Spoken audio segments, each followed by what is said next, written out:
What's up guys, so I'm back here with another video this week, and in this week's video I'm going to talk to you guys about pretty much the top questions that I always get as a digital marketer. Yes, those are top questions that I put together, that I found online, and that I got from experience. I'm really excited to put this together because I feel like I am somebody that likes to educate people on a recap of things, and so having a video that is really dedicated to the top questions that I've always gotten that I feel like would be really beneficial to someone else is probably super helpful.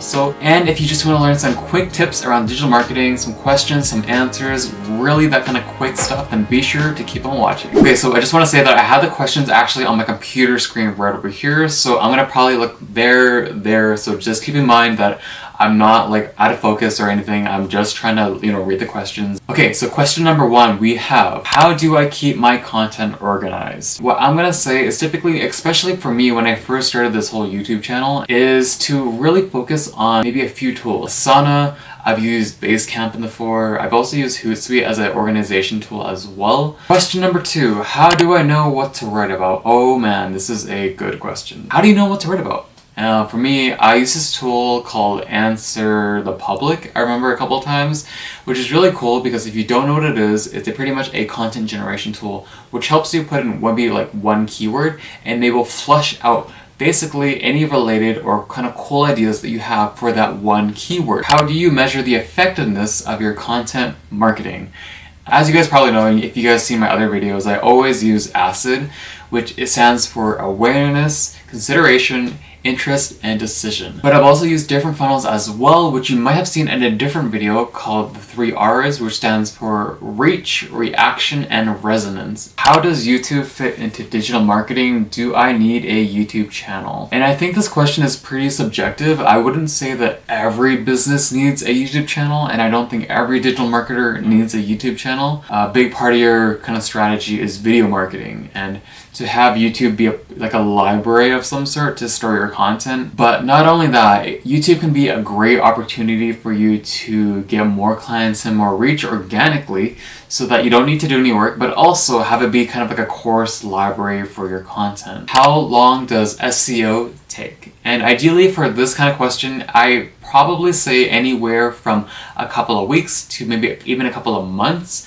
If anybody were to ask, how can I get my Google ranking to go up on a search engine page? Those typically take a lot longer as opposed to, change your meta description and your title tags on your pages. When can I stop working on SEO? And I think this question is probably up to you.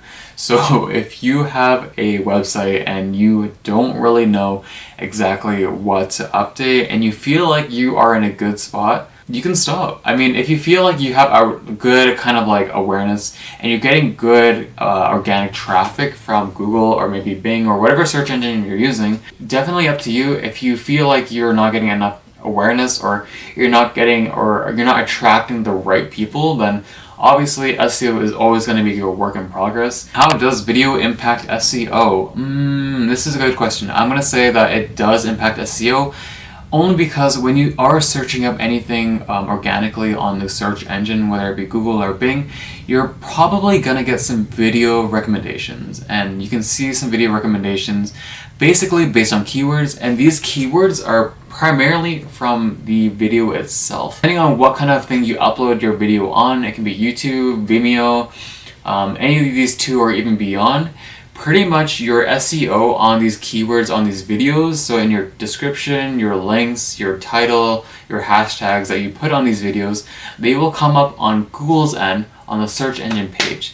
Should I purchase a list of contacts for my email marketing campaigns? I'm gonna say no.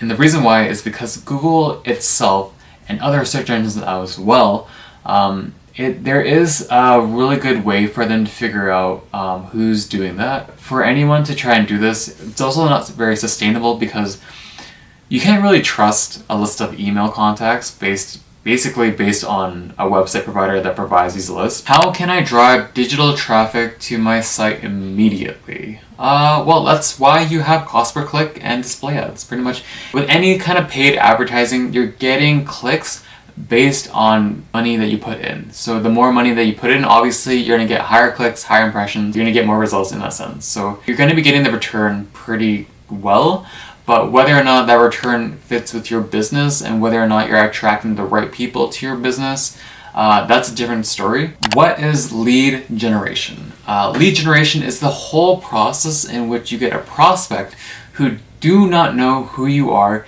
to get them to become interested in you to actually also buying something from your website.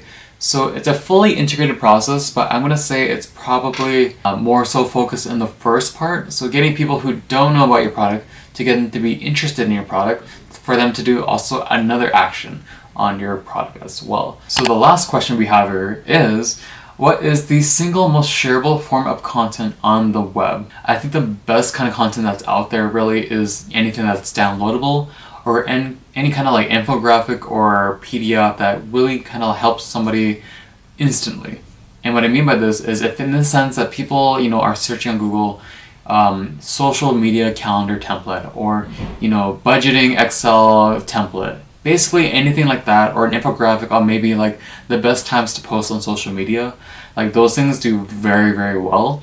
And not only that, but people basically, when you need to get one of those things, you need to submit your email, which automatically, as you guys know, it opts you guys into an email list. So that will probably be the best form of content that you want to use for your channels. Alright guys, so that's pretty much a wrap to this video. I hope you guys did enjoy the top question that I always get as a digital marketer, and I hope that these quick tips and tricks and answers are kind of like helpful to you if you're trying to find a quick way to kind of like dive into marketing. I have all these kind of videos on my channel, but thanks so much for watching guys, and I will see you guys in the next one.